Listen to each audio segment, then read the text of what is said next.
দর্শক, foreign service একাডেমিতে আছেন সহকর্মী মানিক শিকদার, সরাসরি যুক্ত হচ্ছি তার সাথে। মানিক, আজকের আলোচনা সম্পর্কে আপনার কাছে কি খবর আছে?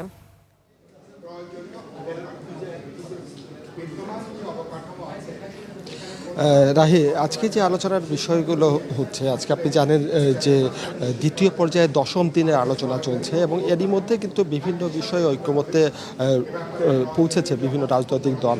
আজকে কমিশনের যে বিষয়গুলো ছিল সেটা হচ্ছে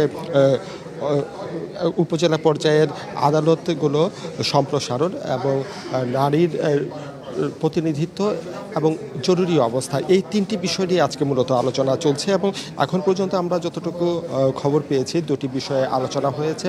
বিশেষ করে উপজেলা পর্যায়ে আদালত সম্প্রসারণের বিষয়টি নিয়েই মূলত আলোচনা করেছে। এখন মধ্যাহ্ন বিরতি চলছে এবং মধ্যাহ্ন বিরতিতে এসে বিভিন্ন দলের নেতারা আমাদেরকে যেটা জানাচ্ছেন যে উপজেলা পর্যায়ের আদালত সম্প্রসারণের যে বিষয়টি আলোচনা হয়েছে সেটা মোটামুটি সবাই ঐক্যমত আছে। কিছু কিছু বিষয় তারা কথা বলছেন এবং কিছু কিছু আইন সংস্কারের বিষয় নিয়ে তারা আলোচনা করছেন।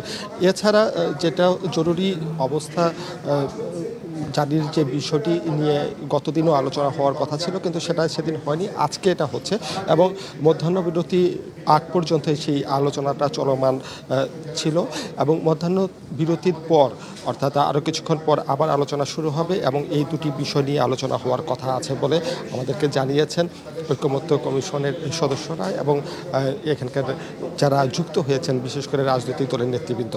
তো রাহি, এই ছিল আমার কাছে এখানে থাকা সর্বশেষ তথ্য।